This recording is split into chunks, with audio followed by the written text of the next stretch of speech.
Republican Senator Joni Ernst accusing the Biden administration of not doing enough to back Israel. This as the world awaits Israel's response to Iran, firing off more than 300 missiles and drones at the country over the weekend. The first direct attack on Israel from Iranian soil, and 99% of them were intercepted.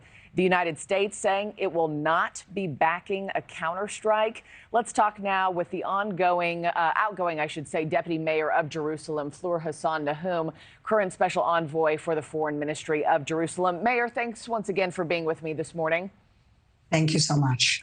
I understand you were in the process of traveling to the United States when Iran started these attacks. Tell us what you experienced.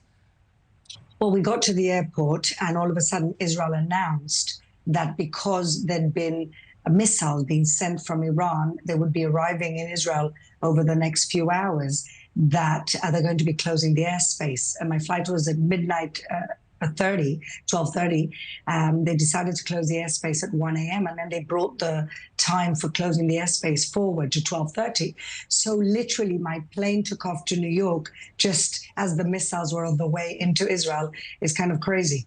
Yeah, you got out just in the nick of time. Tell me today, I know you've been in touch with friends and family, your community. What's the mood like on the ground as your community awaits to see what kind of response Israel has up its sleeve for Iran? Well, first of all, absolutely. Jerusalem normally is not the recipients of these types of missiles normally because they don't want to damage, or they don't want the risk of damaging the Temple Mount, the Al-Aqsa Mosque, Haram al-Sharif, which is the third holiest site for Muslims. So normally we don't see these things in Jerusalem. And what we saw on Saturday night, completely unprecedented. My family, of course, were back home in a shelter, and that was very, very difficult to watch. The whole country was nervous. Imagine over 300 missiles, including ballistic missiles, from a huge country, the biggest state sponsor of terrorism in the world, sending it to your little country and having this enormous display of defense air power.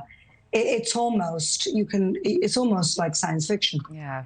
You tell me to imagine. I can't imagine it. Those agonizing moments, waiting in bunkers. This to us here at home in the United States looks like a fireworks show. Yes. We know that Netanyahu is currently weighing his options, his plan of action here, which we know could be imminent. What do you hope that response looks like, Mayor? So, it's very interesting how this happens to us. We're on the precipice. That night, we could have been on the precipice of a third world war. This is why the moderate Sunni Arab countries came to help the Americans, came to help us, the British, the French, the Saudis, the Jordanians. You would never imagine such a thing because everybody understood that this could have been the beginning of a third world war. So first of all, what I want is for the world to just let us take a breath for a minute. What could have happened before everybody jumps in to tell us what we shouldn't be doing. Let's just, accept for a second and take a breath of what happened that night, what could have happened. And nothing Israel does is impulsive.